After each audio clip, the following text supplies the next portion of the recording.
নমস্কার সকলকে। আপনারা সবাই জানেন যে মার্কেট এখন খুবই ওপরে চলছে।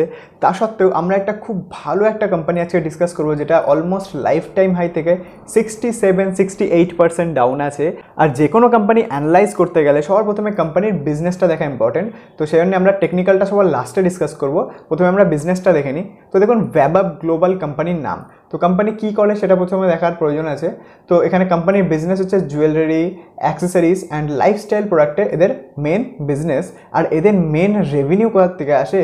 এদের মেন রেভিনিউ আসে ওয়ার্ল্ডের লার্জেস্ট দুটো ইকোনমি, যেটা হচ্ছে ইউএস আর ইউকে থেকে এদের মেন রেভিনিউ আসে, যেটা একটা খুবই অ্যামেজিং ব্যাপার। আর তারপরেও এদের কাছে আছে অমনি চ্যানেল রিটেল নেটওয়ার্ক। ঠিক আছে, তো এদের কাছে অমনি চ্যানেল মানে মাল্টিপাল চ্যানেল আছে সেলস করা। তাছাড়াও the company ওনস shop LC for the USA. LC মানে হচ্ছে লেটার অফ ক্রেডিট, যেটা এক ধরনের ব্যাঙ্ক গ্যারান্টি টাইপের ধরে নিতে পারেন। তো এখানে কোম্পানির কাছে এরকম ইউএসএ শপের এলসি আছে। তো তাছাড়াও এদের ইউকেতে আছে, জার্মানিতে আছে।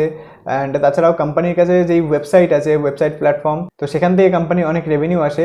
আর তারপরে আবার কি করেছে কোম্পানি? মোবাইল অ্যাপ্লিকেশনও লঞ্চ করেছে, যেখান থেকে অনেক রেভিনিউ ইনক্রিজ হয়েছে। তো এখানে দেখুন, as of FY23 about 63% of the revenue comes from TV platform. যে টিভিতে কোম্পানি যে প্রমোশন হয় কোনো চ্যানেলে, যেরকম আমাদের ইন্ডিয়াতে হয় নাপটোল, ঠিক আছে, তো অতটাও মানে কমা টাইপের মানে কোম্পানি না। বাট কী করে মার্কেটিংটা হয় সেটা আপনারা একটু বুঝতে পারবেন, যে টিভিতে কীভাবে টেলিভিশনে প্রমোশন হয়, একটা চ্যানেলে প্রমোশন হতে পারে, কিংবা অ্যাডভার্টাইজিংয়ের থ্রু প্রমোশন হতে পারে, তাছাড়াও কোলাবরেশনের থ্রু প্রমোশন হতে পারে। তো ইউজুয়ালি এরা এইভাবে প্রমোশন করে। The rest 37% revenue come from web platform. আর বাকি 37% এদের ওয়েবসাইট থেকে কিংবা অ্যাপ্লিকেশান থেকে আসে। তো এদের মেন যেই রেভিনিউটা আসে সেটা আমরা যদি একটুখানি ভালো করে দেখে নিই, তো দেখুন প্রোডাক্ট ওয়াইজ ব্রেকআপ যদি দেখি, তাহলে অ্যাক্সেসরিজ থেকে আপনার 30% আসে, আর জুয়েলারি থেকে 70% আসে। জুয়েলারি থেকে বেশি রেভিনিউ আসে। অ্যাক্সেসরিজ মানে অনেক ধরনের পরার জিনিস থাকে, যেরকম ওয়ালেট থাকে, বেল্ট থাকে, ইয়াররিং থাকে, তারপরে হাতে পরে কী বলে ওটাকে, আংটি থাকে অনেক ধরনের। তো অনেক ধরনের এক্সট্রা জিনিস যেগুলো নেসেসারি না, বাট ওগুলো অ্যাক্সেসরিজ হিসেবে বলা হয়। তো এখানে যদি আমরা কোম্পানি ওয়েবসাইটে যাই, তাহলে দেখতে পারবেন এই যে এগুলো অ্যাক্সেসরিজ, ঘড়ি, ওয়ালেট, তো এই ধরনের জিনিসগুলো কোম্পানি সেল করে। তাছাড়াও পারফিউম আছে, অনেক কিছু আছে, নেকলেস আছে। তারপরে যদি আমরা দেখে নিই যে লোকেশন ওয়াইজ ব্রেকআপ, তো দেখুন এদের মেনলি যেই বিজনেসটা আসে সেটা আছে ইউএসএ থেকে, ইউকে থেকে আর জার্মানি থেকে।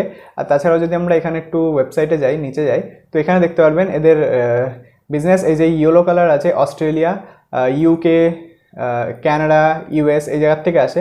এখানে রিটেল মার্কেটে এরা সেল করে। আর ম্যানুফ্যাকচারিং কোথায় হয়? ইন্ডিয়াতে হয়, চায়নাতে হয়। এই যে ব্লু কালার করা আছে, ইন্ডিয়ার, চায়না। আর বাকি এদের যেই র মেটেরিয়াল সোর্স হয়, তো সেগুলো এত রকমের কান্ট্রির থেকে এরা ইউজুয়ালি সোর্স করে থাকে। তো এখানে কোম্পানির যে ব্র্যান্ডগুলো আছে সেগুলোও দেখতে পারবেন ওয়েবসাইটে। তো ওভারঅল খুবই ভালো একটা কোম্পানি আমরা বুঝতে পারছি। তাছাড়াও যদি দেখি ডিস্ট্রিবিউশন চ্যানেল, তো এখানে কোম্পানি যেটা আমরা দেখলাম, ই কমার্স আর ওয়েবসাইট থেকে 39% আসে, আর টিভি থেকে 61% থাকে। তো একটুখানি ডাটা কম বেশি থাকতে পারে দুটো জায়গাতে, সেটা কোনো ফ্যাক্টর না।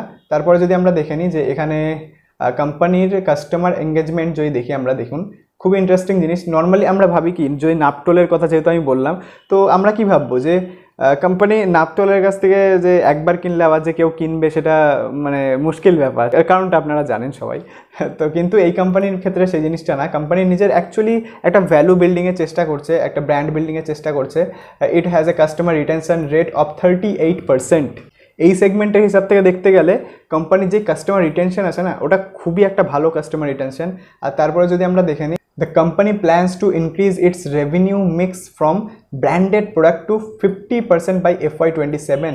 মানে 2027 পর্যন্ত কোম্পানির টার্গেট আছে যে ওদের ব্র্যান্ডেড প্রোডাক্ট থেকে 50% রেভিনিউ আসবে।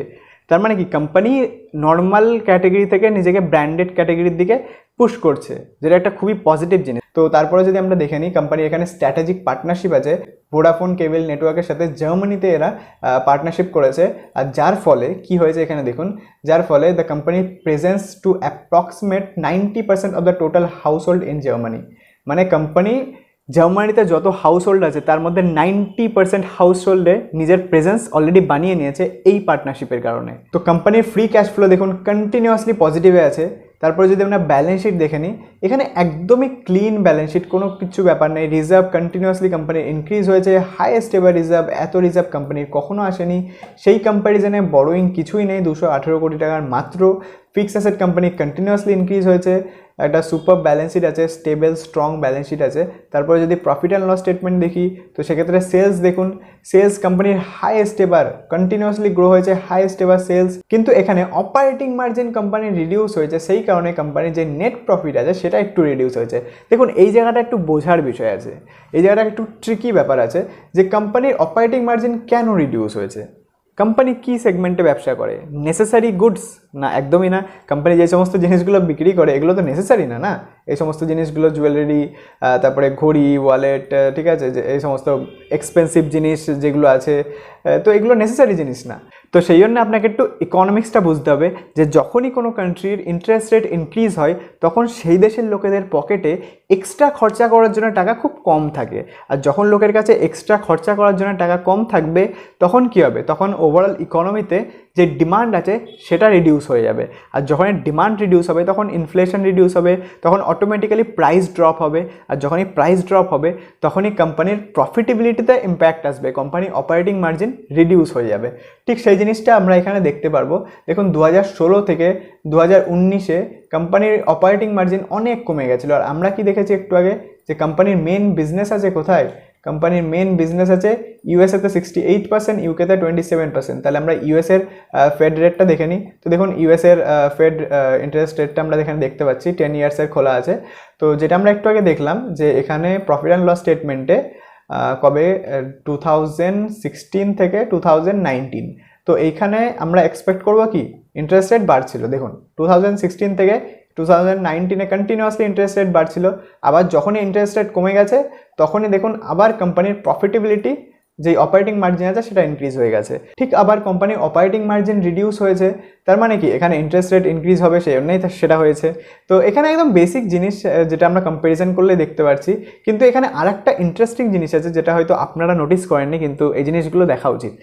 যে আগের বার কোম্পানির যে অপারেটিং মার্জিন সেটা কিন্তু অনেক রিডিউস হয়ে গেছিলো, 5%, 6% চলে এসেছিলো। কিন্তু এখন অতটা রিডিউস হয়নি, কিন্তু ইন্টারেস্ট রেট দেখুন আগের বার 2.5% ছিল, এখন 5.5%। তা সত্ত্বেও কোম্পানির যে অপারেটিং মার্জিন আছে সেটা বেশি ড্রপ হয়নি। তো সেই জিনিসটা আপনাদের বুঝতে হবে যে কোম্পানি যত ম্যাচিওর হচ্ছে নিজেকে তত অপটিমাইজ করছে, তত বেটার তৈরি করছে যাতে করে সেই বিজনেসটাকে আরও গ্রো করা যায়। তো ওভারঅল কোম্পানি ফাইন্যান্সিয়াল খুবই ভালো। যখনই কোম্পানির অপারেটিং মার্জিন ইনক্রিজ হবে অটোমেটিক্যালি কোম্পানির নেট প্রফিটও ইনক্রিজ হয়ে যাবে। তো সেটা কখন হবে? সেটা তখনই হবে যখন ইন্টারেস্ট রেট কাট ডাউন হবে। আর ইন্টারেস্ট রেট কাট কখন হবে? আমার আন্ডারস্ট্যান্ডিং অনুযায়ী ইউএসএতে কিছুদিন পরেই আপনাদের ইলেকশন আছে, তো ইলেকশনের আগে একটা ছোটোখাটো রেট কাট তো আমরা এক্সপেক্ট করতেই পারি। যদিও ইউএসএতে মানে দেখানো হয় যে তারা রেট কাট করতে চায় না, কিন্তু এরকমভাবে তো ইকোনমি চলে না, রেট কাট তো করতেই হবে। তো রেট কাট করলে অটোমেটিক্যালি কোম্পানির যে অপারেটিং মার্জিন আছে সেটা ইনক্রিজ হয়ে যাবে। আর অপারেটিং মার্জিন ইনক্রিজ হলে কোম্পানির নেট প্রফিট হাইয়েস্ট এবার চলে আসবে রেভিনিউয়ের সাথে সাথে। আর যখনই নেট প্রফিট হাইয়েস্ট এবার আসবে তখন কী হবে? স্টক প্রাইস উপরে যাবে না?